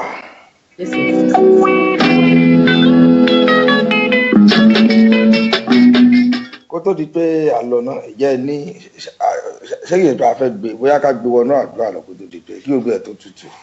Ok. Ẹ jẹ́ kí gbogbo àwọn ẹ̀dá tí a wà lábẹ́ omi lọ́wọ́ ẹ jẹ́ ká gbá orí wa mú. Wàá sọ wípé ìṣẹ̀dá mi gbọ́ ọ̀rọ̀ Olúwa. Ìṣẹ̀dá mi gbọ́ ọ̀rọ̀ Olúwa. Nínú gbogbo ewu tó wà nínú àgbáyé nísìn, torí pé wọ́n tún ṣì máa fà wọn kan palẹ̀ ọdún mọ́ o. Kábíyèsí. Àwọn kan wà tí wọ́n bá fẹ́ wọnú ọdún, ó níye ẹ̀jẹ̀ ènìyàn tó máa fi gún ọṣẹ fún wọn kán bá lè wọnú ọdún o. Ó níye ẹ̀mí ènìyàn tí wọ́n máa tẹ̀ wọnú ọdún, bọ́n ṣe gbọ́dọ̀ ṣe lọ́dọọdún nìyẹn, inú májẹ̀mú táwọn wà ń ti wọn nìyẹn. Èlò ìrajà lẹ́ka máa dalẹ̀ náà. Sàlóbìlì ràlà omi yà fànà. Makakuli jina maya kawara jale kakuri rarabaraba le kama maya wa lebini ya baromi adale ki motuli jati masomi na mi ya le ma wa tale kakuli na ya sada. Olúwa ní kí gbogbo ẹ tó wà lábẹ́ òun yìí kó pariwo wípé Olúwa má jẹ́ kán fi ẹ̀mí mi tilẹ̀kùn ọdún. Olúwa má jẹ́ kán fi ẹ̀mí ọmọ mi tilẹ̀kùn ọdún. Má jẹ́ kán fi ẹ̀mí aya mi tilẹ̀kùn ọdún. Má jẹ́ kán fi ẹ̀mí ọkọ mi tilẹ̀kùn ọdún. Ó yá sọ di àdúrà. Gbogbo ìwọ kan tó wà lábẹ́ òun yìí máa sọ fún Ọlọ́run. Olúwa má jẹ́ kán fi ẹ̀mí mi tilẹ̀kùn ọdún. Àlò wà dára jìrajà lóbíjà. Kàùkà kúlì náà mara bàràbàràbà náà mọ̀ ya. Màwòmíà fàrà bàdàmọ̀ra bàjàrà wa kàwòmíà sàlẹ̀ ya kàmá. Olúwa má jẹ́ kán fẹ̀mí mi tilẹ̀kùn ọdún. má jẹ́ kán fẹ̀mí ọmọ mi tilẹ̀kùn ọdún, má jẹ́ kán fẹ̀mí ọkọ mi tilẹ̀kùn ọdún lórúkọ Jésù. Gbogbo ìwọ́kàn tó wà lábẹ́ òun yìí wọ́n ní fi ẹ̀mí rẹ tilẹ̀kùn ọdún, wọ́n ní fi ẹ̀mí ọmọ rẹ tilẹ̀kùn ọdún. Jésù Olúwa wa, àmín. Wà á tún gbàdúrà, wà á tún yí padà. Bí wọn bá fi ẹ̀mí rẹ tilẹ̀kùn ọdún, kán má fi ẹ̀mí rẹ sílẹ̀kùn ọdún. Torí mo ti rẹ́ni tó ké happy new year rí nígbà yẹn a ṣì wà Nàìjíríà. Mo ní láti lọ báyàn kan bless lé bá ṣe parí happy new year báyìí ni wọ́n gbé mi sí mọ́tò lálọ. Nígbà tá máa bọ̀ báyìí ní ìdájí yẹn tá à ń lọ àti a ṣì ń lọ ni à ń jáde lọ sí Ìkẹjà níbi orí ojú ọ̀nà ṣẹ́lí mi ìrántí ojú ọ̀nà yẹn mọ́ ọ̀nà Ìkẹjà ṣáà ni ẹni yẹn bóyá jábọ́ látòrí móòlù ẹ̀ ní òru ni orí ẹ̀ ti fọ́ pẹ́tẹpẹ́tẹ sílẹ̀. Òun náà wà lára àwọn tó kí happy new year o. Wọ́n fi ẹ̀mí àwọn yẹn sílẹ̀kùn ọdún ni. Ìwọ náà wá tún wá sọ fún Ọlọ́run wípé Olúwa bí wọn ò bá rí ẹ̀mí mi fi tilẹ̀kùn ọdún, má jẹ́ kán rí ẹ̀mí mi fi sílẹ̀kùn ọdún, má jẹ́ kán fi ẹ̀mí ọmọ mi sílẹ̀kùn ọdún, má jẹ́ kán fi ẹ̀mí ọkọ mi sílẹ̀kùn ọdún, má jẹ́ kán fi ẹ̀mí aya mi sílẹ̀kùn ọdún. Sọ́dí àdúrà máa gbàdúrà. Ìṣẹ̀dá ayé àtọ̀run Ọlọ́run ẹ̀mí gbogbo ènìyàn. Níwọ̀n ìgbà tí wọn ò bá ti fi ẹ̀mí mi àti ẹ̀mí ìdílé mi tilẹ̀kùn ọdún, má jẹ́ kán fẹ̀mí mi sílẹ̀kùn ọdún, má jẹ́ kán fẹ̀mí mi sílẹ̀kùn ọdún, má jẹ́ kán fẹ̀mí mi sílẹ̀kùn ọdún, má jẹ́ kán fẹ̀mí àwọn ọmọ mi sílẹ̀kùn ọdún, má jẹ́ kán fẹ̀mí ọkọ mi sílẹ̀kùn ọdún lórúkọ Jésù. Má jẹ́ kán fẹ̀mí mi sílẹ̀kùn ọdún. Jésù Kristi Olúwa wa, àmín. A tún wá gbàdúrà báyìí. Olúwa, ọdún yìí ń lọ ṣùgbọ́n mò ń retí ìyanu ìṣẹ́jú tó gbẹ̀yìn. Ìyanu ìṣẹ́jú tó gbẹ̀yìn òun ni Pétérù experience nígbà tó ti ń ṣan àwọn ẹ̀ pé òun fẹ́ máa lọ sílé, ó ti ń fọ àwọn yẹn torí ó wà ní etí omi ní gbogbo òru kò rí ẹja pa. Gbogbo ọgbọ́n pẹjapẹja tó wà nínú ẹ̀ lólò kò rẹ́ja pa. Nígbà tó wá tó àkókò wá pé kò sí nǹkan kan mọ́, ó ti wá ń fọ àwọn pé kó máa lọ sílé lófo. Bóyá wọn náà ti rò wípé January já lọ kò sí nǹkan kan, February tẹ̀lé kò sí nǹkan kan, September la wà yìí kò sí tí mo lè ṣe mọ́. Má sọ bẹ́ẹ̀. Ọba mi tó ń báni lálejò tó ń wá tó nílé ó jẹ, ọba mi tó ń fi wẹ́rẹ́ parí iṣẹ́ ni. Kò ní nǹkan kan ṣe pẹ̀lú oṣù tàbí ọdún. Tó bá ti dé ó ti dé náà nìyẹn. Sáré sọ fún Ọlọ́run, Olúwa yà mí lẹ́nu kí ọdún yìí tó parí. Olúwa yà mí lẹ́nu. Torí pé nígbà tí Pétérù ti ń fọ àwọn láti máa lọ lé lófo, Jésù dá sí ọ̀rọ̀ yẹn. Ó ní tì í sí ibú. Àwọn kan yìí náà ni, omi kan yìí náà ni kò pààrọ̀ omi kò pààrọ̀ àwọn. Ojú kan ṣoṣo tó wà yẹn náà tí ò rẹ́ja pa ló padà ti tì í sí ibú. Bíbélì ní àwọn rẹ̀ sì kó àkópọ̀ ẹja. Tó o bá gbàgbọ́ lábẹ́ ohun yìí lè tó kù kí ọdún yìí kó parí, àwọn rẹ̀ yóò kó àkópọ̀ ẹja. Bíbélì tó bẹ́ẹ̀ jù bẹ́ẹ̀ lọ kò lè fà á. Ó tún wá ń pe àwọn tó wà lódì kejì pé ẹ máa bọ̀, ẹ wá ràn mí lọ́wọ́. Àwọn tó ti ń wù ẹ́ láti bẹ̀rẹ̀ ọdún tí wọ́n ti wò pé ọdún yìí tún ti lọ orí nǹkan kan dá ṣe, wàá pè wọ́n kọ́dún yìí tó parí pé ẹ wá bá mi dúpẹ́, ẹ wá wo ohun tó Olúwa ṣe fún mi. Sáré sọ fún Ọlọ́run, Olúwa ìyanu ìṣẹ́jú tó gbẹ̀yìn ni mo fẹ́. Kí ọdún yìí tó parí, Olúwa yọ sí mi wẹ́rẹ́. Olúwa yọ sí mi wẹ́rẹ́. Mi táyé sọ pé ọ̀nà kò sí, Olúwa yọ sí mi wẹ́rẹ́. Ìwọ tó yọ sí Pétérù wẹ́rẹ́ lọ́jọ́, Olúwa yọ sí mi wẹ́rẹ́. Ṣe ìyanu ìṣẹ́jú tó gbẹ̀yìn nínú ayé mi. Ó yá gbàdúrà. Ìṣẹ̀dá ayé àti ọ̀run Ọlọ́run ẹ̀mí gbogbo ènìyàn. Léè tó kọdún yìí kó parí, Olúwa yọ sí wa wẹ́rẹ́. Ọlọ́run yọ sí wa wẹ́rẹ́. Ìyanu ìṣẹ́jú tó gbẹ̀yìn. Olúwa fi bí ayé wa wò. Jésù Olúwa wa, àmín. Olúwa ní ẹnìkan wà lábẹ́ ohun yìí. Ó ní wọ́n sọ̀rọ̀ òdì kan sí ayé ẹ̀. Ọ̀rọ̀ òdì yẹn ló dẹ̀ manifest tó yẹ pé gbogbo nǹkan ẹ fi rí bó ṣe rí. Nira lóbìnrin jàlá jáka máa jáfa tàjà iná. Jálẹ̀ màlẹ́ inú ní àlékà àròbí abárájálẹ̀ ya máa sàdálẹ̀ mú mi yá káwádà máa tún fi náà. Láàárá lẹ́yìn máa wá máa sàbálẹ̀ mọ́ wàrà bàdóbi àká. Uribaburi na ya jaja lo jale ka ma javi nina. Ejò tí Mósè gbé ta lálùpàídà Fáráò mi.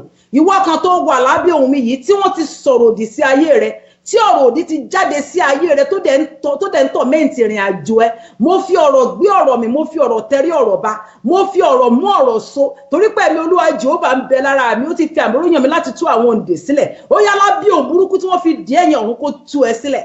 Mo ní lórúkọ Jésù ọ̀run kó tú ẹ sílẹ̀. Àní lórúkọ Jésù ọ̀run kó tú ẹ sílẹ̀. Àṣẹ́gun kò yí padà. Jésù Olúwa wa. Olúwa sọ fún mi pé ẹnìkan wà lábẹ́ ohun yìí. Ó lóun di kọ̀ǹténà lọ́wọ́lọ́wọ́ báyìí. Òun pile up ẹrù lọ́wọ́lọ́wọ́ báyìí sí kọ̀ǹténà. Ó ló fẹ́ gbé kọ̀ǹténà yẹn kí oṣù kó tó parí. Olúwa ní kí n sọ fún ẹ pé tó o bá lè dúró kí oṣù yìí kó parí kó o tó gbé, ìbá dára. Torí pé ewu wà fún kọ̀ǹténà yẹn. Kó má jẹ́ wípé àlọ́ ló máa rí. ò ní rí àbọ̀ kó má lọ tó kòròkòdókòrókòtó olúwa ní kó jẹ́ kí oṣù yìí kó parí ó bá wá wẹ̀ ó gbé lọ́ndì first oṣù kẹwàá kò sí problem ṣùgbọ́n kó o gbàwé ọjọ́ mẹ́ta pé olúwa má jẹ́ ń ṣòwò àṣedànù má jẹ́ ń ṣòwò àṣe ṣọ́ọ̀tì ìṣẹ̀dá ayé àtọ̀ máa gbàdúrà fún irú ọkàn báyìí olúwa bá wa gbàdúrà fún gbogbo ẹni tó wà lábẹ́ òun tó ń ṣòwò ẹ ò ní ṣòwò àṣedànù ẹ ò ní ṣòwò àṣe ṣọ́ọ̀tì ọ̀run yóò sì pè fún yín ògo àtọ́lá ni fún ọlọ́run wa olúwa ní kí n sọ fún wa pé ẹnìkan wà lábẹ́ òun yìí ibùjókòó kan ó ṣẹ́ sílẹ̀ níbi iṣẹ́ ẹ̀ nígbà tó yẹ pé seat of promotion ni ṣùgbọ́n ní ìsàlẹ̀ seat yẹn wọ́n ti gbẹ́ kòtò ikú síbẹ̀ màlẹ́ láwọn mìíràn ta lè yà máa yálé diralika umia sana sada alobi alowa sama wale kaguni na ya kama Olúwa ní tá bá rí ẹnì kankan tó bá fi promotion lọ lọ́wọ́lọ́wọ́ báyìí níbi iṣẹ́ Olúwa ní kó lọ nínú àwẹ̀ funfun ọjọ́ mẹ́ta pẹ̀lú Psalm 9 kó fi gbàdúrà pé ibùjókòó ìgbéga ni wọ́n pè é kó má di ibùjókòó ikú fún ẹ lójijì kó gbàdúrà pé ẹnikẹ́ni tó lè ti dá májẹ̀mú tó ti gbẹ́ kòtò ibi sílẹ̀ sí ìsàlẹ̀ seat yẹn tán ní kó jókòó sí kó wá jì sínú ẹ̀ kó sọ fún Ọlọ́run pé kíbi yẹn kó padà lọ sórí oníbi Ọlọ́run tí kò yí padà Ọlọ́run tí kì í yẹ májẹ̀mú a gbàdúrà fún gbogbo ọkàn tí ọ̀rọ̀ yìí jáde sí lórí ètò yìí lónìí ò ní jókòó ikú ò ní jókòó sínú ikú ò ní jì sọ́fin Sátánì àbọ̀ Ọlọ́run yóò dájú lórí rẹ̀ gbogbo àkílá ni fún Ọlọ́run wa ẹ jẹ́ ká gbàdúrà fún ìlú Amẹ́ríkà pé k'Olúwa kó dáwọ́ ibi dúró wàhálà tó ń ṣẹlẹ̀ láti orílẹ̀-èdè kan sí orílẹ̀-èdè kan ní ìlú yẹn k'Olúwa kó bá wa dá owó ẹ̀ dúró torí pé àìmọye ẹ̀mí àìmọye dúkìá ló ti ṣòfò k'Olúwa kó jọ̀ọ́ kó dáwọ́ ibi dúró k'Ọlọ́run kó rìn kọjá ní orílẹ̀-èdè tó wá jẹ́ pé ìbínú Ọlọ́run náà ni k'Ọlọ́run kó ṣàánú ayé k'Olúwa kó dáwọ́ ibi dúró a ó tún gbàdúrà fún orílẹ̀-èdè Nàìjíríà náà ìlú yẹn ń fẹ́ àtúnṣe ìlú yẹn ń fẹ́ ìdásí k'Ọlọ́run kó dá sí àdúrà wa orúkọ Jésù ìṣẹ̀dá ayé àti ọ̀run Ọlọ́run ẹ̀mí gbogbo ènìyàn a gbàdúrà fún ìlú Amẹ́ríkà Olúwa gbàdúrà fún ẹ mọ́ rìn kọjá lórílẹ̀‐èdè yẹn a ò fẹ́ ìjì a ò fẹ́ wàhálà mọ́ omi tó ń gbé wọn lọ a ò fẹ́ mọ́ Ọlọ́run dáwọ́ ẹ̀ dúró jẹ́ kí gbogbo àwọn ènìyàn tó wà lórílẹ̀‐èdè yẹn kó rí àánú rẹ gbà Ọlọ́run ṣàánú ayé Ọlọ́run ṣàánú ayé Ọlọ́run ṣàánú ayé a gbàdúrà fún orílẹ̀‐èdè Nàìjíríà Olúwa tó orílẹ̀‐èdè yẹn ṣe ipá àti agbára rìn kọjá lórílẹ̀‐èdè Nàìjíríà bá wa sọ wọ́n di ọ̀pọ̀ gbogbo ogun tó le kókó yọ Ọlọ́run bá wa sọ dẹ̀rọ ẹ̀mí mọ́ gbogbo àwọn aṣíwájú wa kán sì bẹ̀rẹ̀ sí ní ṣe rere ògo àtọ́lá ni fún Ọlọ́run wa Jésù Kristi Olúwa wa àmín ẹ jẹ́ ká gbàdúrà àgbà papọ̀ nítorí àkókò wa orúkọ Jésù àmín agbára ẹ̀jẹ̀ Jésù àmín ìṣẹ̀dá ayé àti gbogbo ènìyàn ipá àti agbára wa agbẹ́yìnga ṣe yín lọ́ba fún ètò yìí lónìí Ọlọ́run gba ọpẹ́ wa mo gbàdúrà fún gbogbo ìwọ kan tó darapọ̀ mọ́ ohun yìí lórúkọ Jésù orí rẹ kò ní gbàbọ̀dẹ̀ ikú fún ẹdìyẹ kó yé dúdú gbogbo ìwọ kan tó wà lábẹ́ olórí ẹ ò ní burú lórúkọ Jésù ṣẹ̀dá rẹ ò ní gbàbọ̀dẹ̀ bí ẹnikẹ́ni bá gbẹ́ kòtò ọ̀nà sílẹ̀ fún ẹ Bíbélì lẹ́ni tó bá wá ihò ní yóò kó sínú rẹ̀ ẹni tó bá yí òkúta ni yóò tọ́ ẹni tó bá ṣọ́ gbàjà tútù lejò yóò bù sán ẹni tó bá gé igi léwu yóò wu ẹnikẹ́ni tó bá gbẹ́ kòtò ikú sílẹ̀ fún eléyìí tó kù kọdún yìí kó parí lórúkọ Jésù kó fẹ̀mí ara rẹ̀ di bó ṣe wà lábẹ́ omi lọ́wọ́lọ́wọ́ báyìí orí ẹ̀ ò ní sùn lágbára ẹ̀jẹ̀ ṣẹ̀dá rẹ̀ ò ní sùn lágbára ẹ̀jẹ̀ wọn ò ní fi ẹ́ palẹ̀ ogun mọ́tọmọ́tọmọ tọkọtọkọ tayátayá wọn ò ní fi ẹ̀mí rẹ̀ tilẹ̀kùn ọdún bẹ́ẹ̀ ni wọn ò ní fi ẹ̀mí rẹ̀ ṣílẹ̀kùn ọdún gbogbo ọkàn tó wà lábẹ́ òun yìí bó ló ti ń dùn yín bó ló ti ń ta yín òró látòrí ìtẹ́ mímọ́ Ọlọ́run kó bá mi dé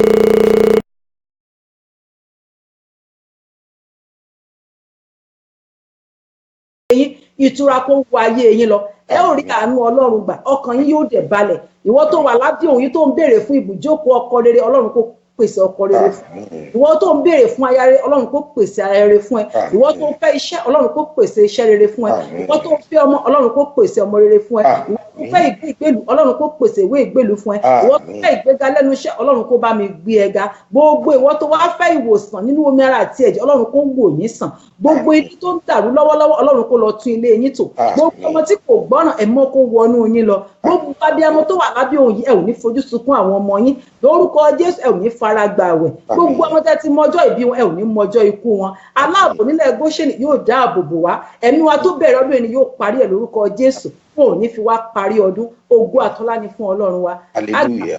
Iléeṣẹ́ My Sweet FM Ọlọ́run kó di iléeṣẹ́ yìí mú.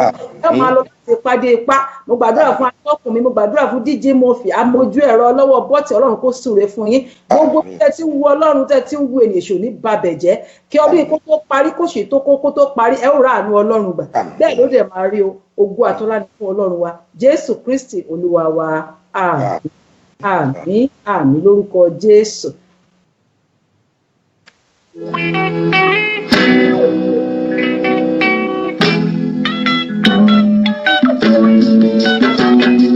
Ẹ jẹ́ ká máa share, ẹ jẹ́ ká máa share gbogbo ata ìṣe darapọ̀ mọ́ ètò yìí á kí wa káàbọ̀ sórí ètò yìí.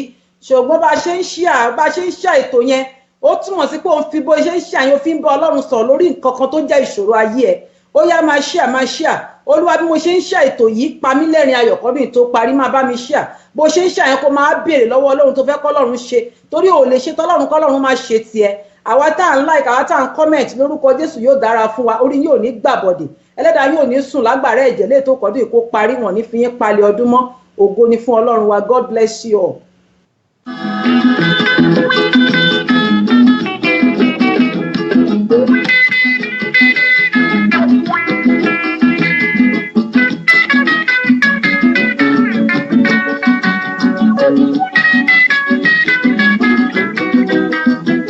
Jésù Kristi la mọ̀nà, òun ló lè tún lẹ́.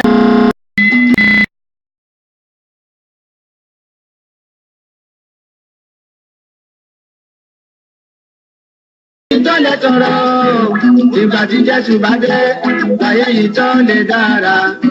Ìkiri lójoojúmọ́, ìṣe lòfin nítorí òfin. Síbẹ̀síbẹ̀ ara mi gbogbo, ayé òfin bẹ́ẹ̀ tọrọ. Ó lọ́gùn bẹ́ẹ̀ lọ́dẹ, ayé rọjò kiri, òṣèlú tún wọ ọbẹ̀ o. Ìpè lára yẹn ké, òṣèlú tó kọjá lọ, ẹjọ́ náà yẹ ń rọ. Ológun ló tún dé ibẹ̀ o.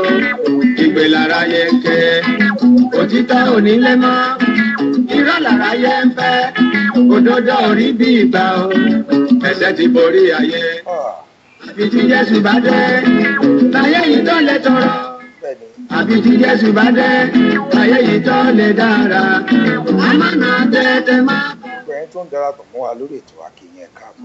Ayé ń dàrú lọ. Ẹ máa ṣàbẹ̀ ṣe ń darapọ̀ mọ́ wa. Ẹ̀ṣẹ̀ lójó. Abímbọ́lá yìí Táyọ̀. Gbẹ̀nsádé Dìgbà Adéyínká Ṣẹ̀rí. Samuel Oyèdèjì ara àwọn lọ́wọ́ bọ́tìn ni wa. Ẹ bá mi kí wọn wọ́n kù sí Wọ́n ṣe ń bá wa ojú ẹ̀ dà.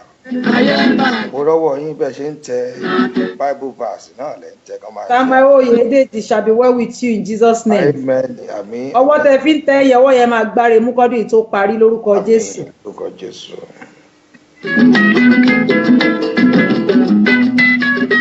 Olúwatóyìn Jackson.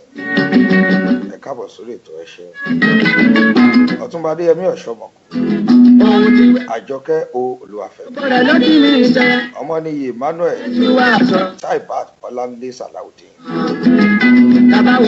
Àníkẹ́ Mọ́mísí Ìtọ́ìmá. Rashida Sulaimon ẹ ṣé. Màmá Juliana Ọláníyàn ẹ ṣé.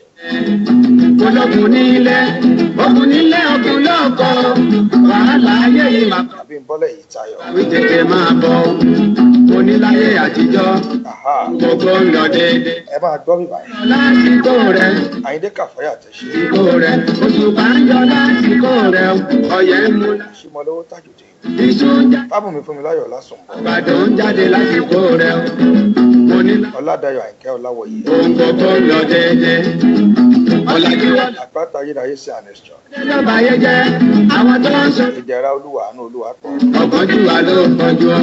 Dùgbẹ̀dùgbẹ̀ kan fi lókè o. Dúró jayé Abímbọ́lá. Ẹ jẹ́ ká gbàdúrà sólùwà o. Kí wàhálà má ṣẹlẹ̀ o. Dùgbẹ̀dùgbẹ̀ kan fi lókè o. Ọlágúnjú Olúwa ṣeun fún mi. Ẹ jẹ́ ká gbàdúrà sí bàbá o. Kí wà. Amúṣà Adéjọkẹ́ Adéọlá. Ẹ̀yin òjò. Ògùn yín pa tọ́ta làkè. Ẹ̀yin àyànfẹ́ Olúwa gbogbo. Ọláṣadé Akínọlá Ṣọlá. Ká gbàdúrà sólùwà. Àwọn èèyàn pọ̀ lórí ètò. Báwo fẹ́ kú ẹlẹ́sẹ̀ o. Ìrònú pìwàdà ló. Ẹ jẹ́ n fi bí ilẹ̀ láàrin ìṣẹ́jú méjì kẹ́ ẹ gbádùn. Ẹlẹ́sẹ̀ o. Ìrònú pìwàdà ló ń tọrọ. Abèrè kú dárí ìjì ẹ̀ṣẹ̀ wa. Aláàánú lÓlúwa o. Àmọ́ Amọ̀nà tètè máa bọ̀ wá, amọ̀nà tètè máa bọ̀ wá. Ayé ń bàjẹ́ o, ẹ̀ṣẹ̀ ń gorí ẹ̀ṣẹ̀ lójoojúmọ́, ayé máa dòbírí kó. Amọ̀nà tètè amọ̀nà o. Amọ̀nà tètè wá, amọ̀nà tètè wá, amọ̀nà tètè wá. Àdúpẹ́ lọ́wọ́ màmá wa nínú Olúwa tí wọ́n fi ọ̀rọ̀ Ọlọ́run tí wọ́n fi bọ́ wa.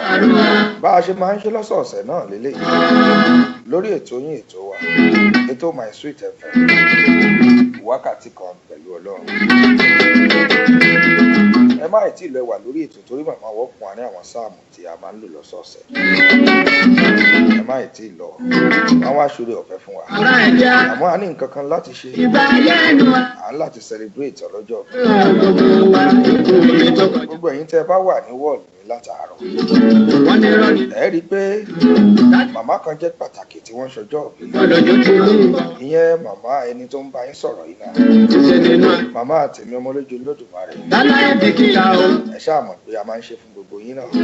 Pẹ̀lú ìrànlọ́wọ́. Bẹ́ẹ̀mi náà ṣe máa ń ṣe fún gbogbo yín, ẹ̀jẹ̀ mi náà ṣe fún màmá tèmi náà. Ẹranko wọlé, ìrà ń wọnú. Orin ń wá kíyẹmí ara mi lọ bíi pé kí n má yòókù. Gbogbo wọn ló sáré wọlé. Ẹ̀ẹ́dẹ̀ẹ̀dẹ̀ yọ̀bùtó, síbẹ̀ ó ráyè wọlé. Níbẹ̀ lára. Ibì kan wà tó jẹ́ pé a mọ̀ sórí gbàtà wà kékeré. Ewúrẹ́ ti já. Àwọn bàbá yìí ti kọrin sẹ́yìn. Kí a ló sáré wọlé. Lọ́wọ́ bá àlùbáríkà ṣiṣẹ́ wọn. Ènìyàn tó ń sọ pé rọ. Ó máa tó débẹ̀ ní ìsìn. Wọ́n gbọ́nà jáde. Wọ́n ṣe bẹ́ẹ̀ yàwó kiri. Wọ́n ò bẹ̀rù òfin Olúwa ọba wa. Gbogbo wọn ló jayé. Bó ti rí nígbà yẹnu à, ó ń bẹ ní. Èyí ṣètò àmúra kí yan sísá mi ṣàlàfíà. Nígbà yẹnu à, ó ń bẹ ní ìyìn o. Ọ̀pọ̀ ló ti ní ìsọ. Pé Jésù ò ní dé máa o. Amọ̀nà tètè máa bọ̀ wá, amọ̀nà tètè bọ̀ wá náà. Ayé ń bàjẹ́ o, ẹ̀ṣẹ̀ ń. Deborah Alex, are you ready? Àdòbírí bọ̀ amọ̀nà. Flyer, birthday flyer. Amọ̀nà, amọ̀nà tètè wá. Láṣadé Akínọlá wọn làwọn rí ilé ẹjọ́ yìí. Bá a ṣe máa ń ṣe nì lọ́sọ̀ọ̀sẹ̀. Ẹja celebrate màmá ọlọ́jọ́ òbí. Màmá tèmi Omoloju Olodumare, màá mi náà lẹ́ ń wò lójú screen yẹn. Wá pẹ́ láyé, mọ́mí yé, wá jẹ́ wọn mọ́. Ẹni bá ní kò ní rí bẹ́ẹ̀, àpọ̀lọ́jù. Akọ́lá kò sẹ́nu fẹ́lá àtútù ẹ̀.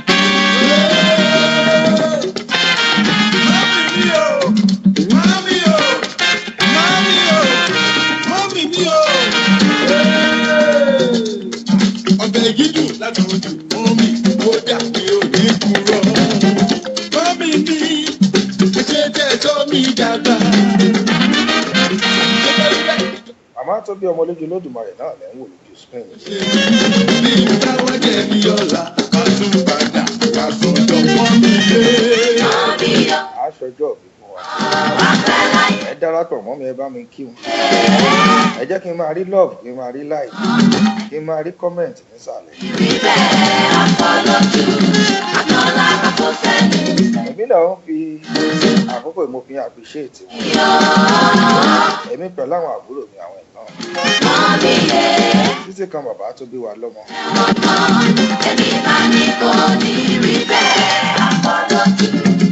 Gbogbo family pátápátá. Ni wọ́n appreciate yín pé ẹ ṣe. Ẹ kú ọjọ́ ìbí ẹ̀mí yẹn ṣọ̀pọ̀ ọdún láyé. Nínú owó, nínú ọlá, nínú ọmọ ọmọ. Àìkú baálẹ̀ ọ̀rọ̀. Ẹ̀mí gígùn yóò jẹ́ ti yín pẹ̀lú àṣẹ Èdùmàrè. Ọmọ yín Omoloju Olodumare náà ní lórí ètò. Celebrate ní appreciate. Ẹni bá ní kò ní rí bẹ́ẹ̀, àpọ̀lọ́jù. Akọ́lá kò sẹ́nu fẹ́lá. Gbogbo ọwọ́ tó bá ṣẹ̀kù sí náà ló máa ń jọ bẹ̀rẹ̀. Wá pẹ́ láyé, mọ́mí. Ẹ̀sìn láyé pẹ̀lú àṣẹ Èdùmàrè. Wá jẹ́ wọn mọ́. Gbogbo yín tẹ̀ ń bá mi kí wọn pátápátá náà ni mo kí. Àpọ̀lọ́jù. Akọ́lá Sísítà mi Tinúkẹ́ Bùnmi Olúwa yóò ṣe ẹ̀ṣẹ̀. Àmì Juliana Lánìyàn ẹ̀ṣẹ̀. Olúwatóyìn Jackson ẹ̀ṣẹ̀. Fábùnmi Fúnmiláyọ̀ lásán fún ẹ ṣe. Deborah Alex ẹ ṣe. Mọ́mí, tàtàràtàtàtà, bàbá. Aha. Bàbá. Samuel Oyèdèjì. Bàbá. Àníkẹ́ mo ń ṣètò ẹ̀mọ́ gbogbo yín pápátá ni mo kí ẹ ṣe. Bàbá. Ìrìn sọ̀rọ̀ Ọláwùmí mi lè máa dárúkọ yín lẹ́ẹ̀kọ̀ọ̀kan. Show appreciation ẹ ṣe. Ló mọ wọn lórí, wọ̀ lórí wọn lára, ayẹyẹ bẹ́bí mọ̀ mi bàbá. Ọláṣadé Akínọlá ṣe àdúrà kan tó wú mi lórí. Ó yá ó ti tán, wọ́n ní òjò. Only your own children will celebrate you as you celebrate mommy. She reminds me of my mom, Ìyá CAC. Kò ṣe é bá wọ̀, Ẹ̀mí mọ́mí agùn nínú ọlá àti àlàáfíà ní orúkọ Jésù Kristi. lọ́kùn mi yàtọ̀. Ẹ ṣé mo dúpẹ́, mo really appreciate yín Fọláṣadé Akínọlá. Bàmí yóò Mo ṣe àmì sàdúrà tẹ́ ẹ ṣe. ṣe. Màmá CAC náà ni màá mi, màmá Dickness ni, díákónì obìnrin àti ìjọ CAC náà ni. Ibikíbi tó wù kó lè lọ, ọba òkè ẹ̀ṣá láti lẹ́yìn rẹ̀. Gbogbo ń tọ́ àtúntà là kí ẹ ṣe.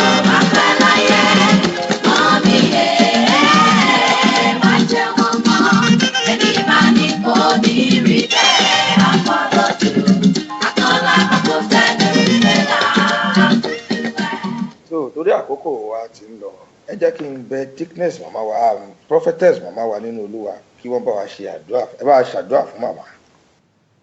Olúwa Ọlọ́run Elédùmarè, Mímọ́. gbígbéga ní Ọlọ́run ju àwọn òkè lọ, títóbi ní ìtẹ̀dó agbára. A dúpẹ́ fún ọjọ́ èní tó ṣojú ẹ̀mí màmá wa láyé láàyè àti láàyè tó dára. Ọjọ́ èní kò ta ìsàn, kò bá wọn ní mọ́ṣúárì, lọ́gbà wèrè kò bá wọn lọ́gbà tó dára, kò bá wọn nínú ọ̀fọ̀ ọmọ. Ọlọ́run á dá gbogbo ògo padà sí ọ̀dọ̀ yín lórí àwọn màmá wa tí wọ́n ń ṣọjọ́ ìbí lónìí. Ọlọ́run gbọpẹ́ kó gba ẹ̀yìn wa. Mo sọ tẹ́lẹ̀ sí ayé yín màmá, léè tó kù tẹ́ ó lò nínú ayé, ẹ ò ní fi ìbànújẹ́ lò ó, ẹ ò ní fi ẹkún lò ó, ẹ ò ní fi òṣì lò ó, ẹ ò ní fi kú ọmọ lò ó. Lórúkọ Jésù Kristi, gbogbo ọmọ tẹ́ ti mọ̀ bẹ̀rẹ̀ ayé wọn pátá, ẹ ò ní mọ̀ òpin ìrìn àjò wọn. Léè tó kù tẹ́ lò nínú ayé, ẹ ó lò nínú ọlá, nínú ọrọ̀ àti àlàáfíà, ẹ ó lò nínú ẹ̀mí gígùn, àánú Ọlọ́run yóò máa bá yín gbé. Pé a ó kọ́lé, a ó gbé àjàrà, a ó sì jẹ èso rẹ̀. Ó là ò ní kọ́lé fún ẹlòmíràn gbé, bẹ́ẹ̀ la ò ní gbìn fún ẹlòmíràn jẹ. Màmá, gbogbo ilé ayọ̀ tẹ́ ti kọ́, ẹ ó gbé lórúkọ Jésù. Gbogbo ọgbà àjàrà tí ẹ ti gbìn, ẹ ó jẹ èso rẹ̀ lórúkọ Jésù. Ẹni ẹlẹ́ni ò ní gbà ṣe yín ṣe. Ẹ ṣọjọ́ ìbílẹ̀ ni mo fi àkókò àti wákàtí tẹ wá sáyé mo fi gbàdúrà fún yín. Àtẹ̀yìn àtàwọn ọmọ yín àti bàbá, ẹ ó máa lọ láti ipá dé ipá, láti inú ògo sínú ògo. Ẹ ti bẹ̀rẹ̀ lọ́dọ̀ Ọlọ́run, ẹ ò ní parí ẹ̀ sọ́dọ̀ èṣù. Ọlọ́run yóò wà lórí yín àti ìdílé. Ògo àtọlá ni fún Ọlọ́run wa. A gbàdúrà fún ọmọ lójú náà, bó ṣe celebrate yín lónìí, ọmọ ó celebrate àwọn náà. Gbogbo tó wá ń dùn yín nínú lórí ìránṣẹ́ kò ní di ìbànújẹ́. Gbogbo tó kù yín lórí àwọn tó kù náà kò ní di ìbànújẹ́. Ẹ ó máa lọ láti inú ògo sínú ògo. Jésù Kristi Olúwa wa, àmín. Amen, amen, in Jesus' name. Ẹ ṣeun adúpẹ́ máa.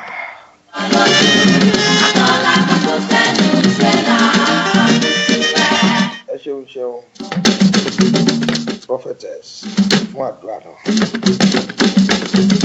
So, akí màmá, ẹ̀mí yóò gùn pẹ̀lú àṣẹ Èdùmàrè. Gbogbo àdúrà tí Prophetess náà ti gba Èdùmàrè ti mú ọlé àṣẹ. Díẹ̀ tó ní nǹkan ẹja padà sórí ètò. Àròjọ Musolókun. Deborah Alex.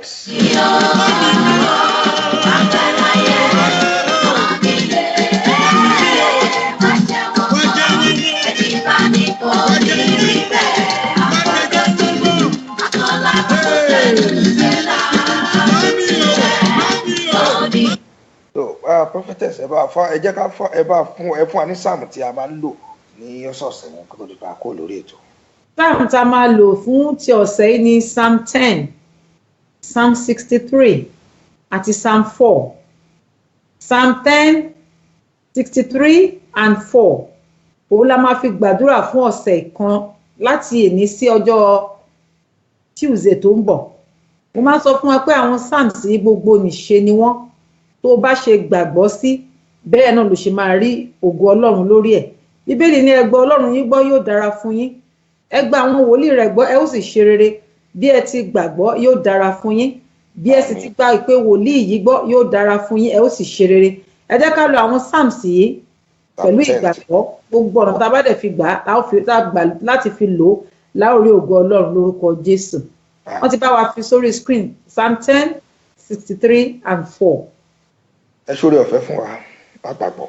Ọlọ́run tó pọ̀ nípa àti agbára a dá gbogbo ògo padà sí yín lórí ètò yìí lónìí torí pé ẹ̀yin lẹ jẹ́ kó ṣeé ṣe torí pé aképe yìí níbẹ̀rẹ̀ ètò yìí pé a fẹ́ rí yín a fẹ́ kẹ́ ẹ fúnra lára yín kẹ́ ẹ ṣàkóso ẹ dẹ̀ ṣe bẹ́ẹ̀ Ọlọ́run gbọ́ pẹ́ kó gba ẹ̀yìn wa bàbá à ń kúrò lórí ètò yìí lónìí nígbà táwọn tún máa padà wá lọ́sẹ̀ tó ń bọ̀ gbogbo ọkàn tó wà lábẹ́ omi yìí èyí tí ẹ kò rò kò ní báyìí tẹ̀ ń rò jẹ́ ayọ̀ ẹnì kọ̀ọ̀kan yín kò ní pàdé ìbànújẹ́ lọ́nà bí ọdún ṣe ń lọ sópin ẹ̀mí yín àti ìdílé yín kò ní lọ sópin wọn ò ní fi yín tilẹ̀kùn ọdún wọn ò sì ní fi yín ṣílẹ̀kùn ọdún ààbò Ọlọ́run yóò dájú lórí yín gbogbo ohun tí ẹ ti wá dáwọ́lé tí ò yọrí tẹ́lẹ̀tẹ́lẹ̀ mo sọ gẹ́gẹ́ bí ikọ̀ àti ìríjú Ọlọ́run alààyè gbogbo àdáwọ́lé yín kó bẹ̀rẹ̀ sí ní yọrí sí rere lẹ́yìn ètò yìí ẹ ò ní ẹ̀rí rere gbogbo èyí tí a ti béèrè nínú àdúrà lórí ètò yìí ó ti wá sí ìmúṣẹ Ọlọ́run lábẹ́ ìṣọ́ àti ààbò mo fi àwọn ènìyàn wọ̀nyí sí Ọlọ́run kó ṣe ojú rẹ̀ kó mọ́lẹ̀ sí yín lára kó pa yín mọ́ láti ilé títí dé ọ̀nà yín kẹ́ ẹ máa lọ láti pàdé ipá láti inú ògo sínú ògo nígbà tí ó di yí ọ̀sẹ̀ tó ń bọ̀ lórúkọ Jésù ká fi ayọ̀ pàdé bẹ́ẹ̀ ló dẹ̀ máa rí Jésù Kristi Olúwa wa àmín àmín lórúkọ Jésù lórúkọ Jésù àmín ẹ ṣeun àdúpẹ́ tó nílùú jù báyìí lọ lórí ètò yìí lónìí kádúrà lọ́wọ́ lọ́wọ́ bá tó bá wa ṣe ètò.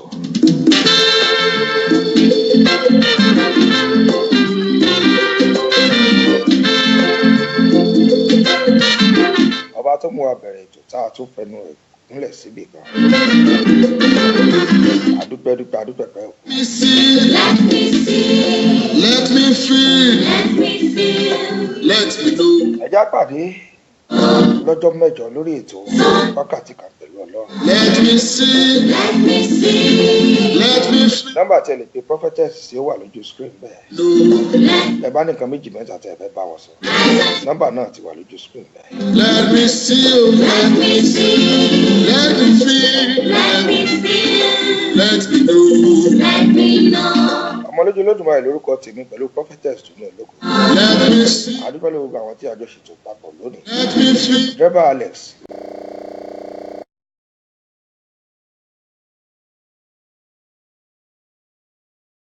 lókò tó jọjọ́ mẹ́rin ó dàbọ̀ ó dìgbà kan. Lions.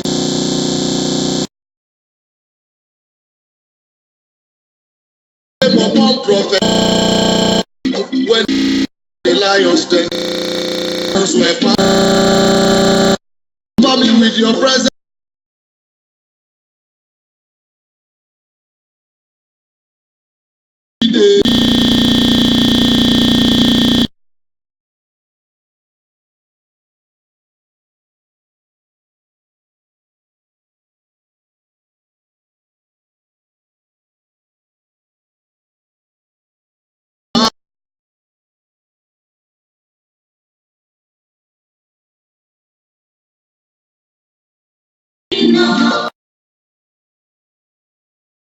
Let me see.